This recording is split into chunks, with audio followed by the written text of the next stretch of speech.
Japanese લેખિકા બેટ કોમ્પટનનું પુસ્તક કોકોરોનો 5મો અધ્યાય છે, મોનોનો આવારે. ધારો કે તમે કોઈક બગીચામાં જાઓ છો. ત્યાં તમે ખૂબસૂરત સુવિકસિત પુષ્પને જોઈને પ્રફુલ્લિત થઈ જાઓ છો, પરંતુ તરત જ તમને દુઃખ થાય છે, દર્દ થાય છે કે અરે, આ પુષ્પની આ પાંખડીઓ તો થોડા દિવસોમાં ખરી જશે અને આ પુષ્પ મુરઝાઈ જશે. મોનોનો આવારે આપણને આ જ શીખવે છે કે આ જગતમાં કશું પણ સ્થિર નથી, બધું જ નાશવંત છે અને આ જ સત્ય છે. આ સત્યને સ્વીકારી લો. જો તમે આ સત્યને સ્વીકારી લેશો તો જ કોઈ પણ વસ્તુની, કોઈ પણ ઘટનાની તમે કદર કરી શકશો. આ મીઠું દર્દ તમને આ પળ, આ સંબંધ, આ અનુભૂતિને માણી લેવાનું શીખવે છે. અધ્યાય 6, શોકુનિન. કોઈ વ્યક્તિ પોતાનો આત્મા રેડીને કામ કરતી હોય છે. તે પોતાના કામમાં ખૂબ જ તરબતર થઈ જતી હોય છે. જાપાનીઝ વિઝડમ આવી વ્યક્તિઓને શોકુનિન કહે છે. આવી વ્યક્તિઓ પોતાના કાર્યમાં ભગવાનના દર્શન કરે છે. તેઓ કર્મ એ જ પૂજા માને છે. આવી વ્યક્તિઓ પોતાના કામને એટલા હદ સુધી પ્રેમ કરે છે, એટલી હદ સુધી ઓતપ્રોત થઈ જાય છે કે તેમનું કામ તેમના માટે સાધના બની જતું હોય છે. આ વ્યક્તિઓ કોઈ પણ હોઈ શકે, સફાઈ કર્મચારી પણ હોઈ શકે કે કોઈ ઉચ્ચ પદ અધિકારી પણ હોઈ શકે છે.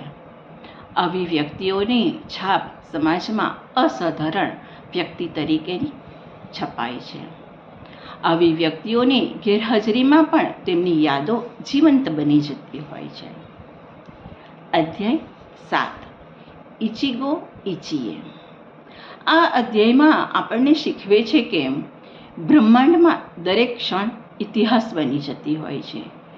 કોઈ પણ ક્ષણ ફરી આવતી નથી. લેખિકા કહે છે, જીવન એ કોઈ રિહર્સલ નથી, એ લાઈવ પરફોર્મન્સ છે. સમય રિપ્લે થતો નથી. એક સમય, એક મુલાકાત. આથી જ્યારે પણ તમે કોઈકને મળો છો ત્યારે પૂરા હૃદયથી મળો, તમારા આત્માથી મળો, તમારું દિલ એમાં રેડી દો.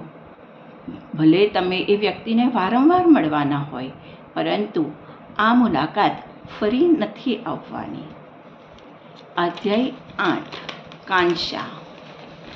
આ અધ્યાયમાં આપણને દરેક વસ્તુને આભાર માનવાનું શીખવે છે.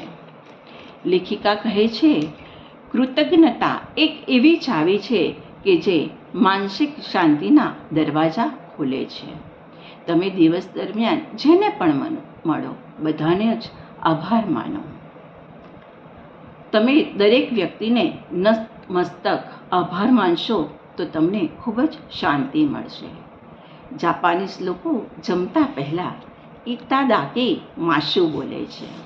એનો અર્થ થાય છે કે ભોજન બનાવનાર, પ્રકૃતિથી લઈ, કિસાનથી લઈ, વેન્ડરથી લઈ, રસોઈ બનાવનારથી લઈ, પીરસનારથી લઈ, સર્વેનો આભાર. આપણને આ કોકોરો પુસ્તકમાં બીજા પણ જાપાનીઝ વિઝડમના શબ્દોનો અર્થ અને મહિમા જાણવા મળશે. ક્રમશઃ આપણે એને માણીશું. સેલ્યુટ બેટ કોમ્પટન.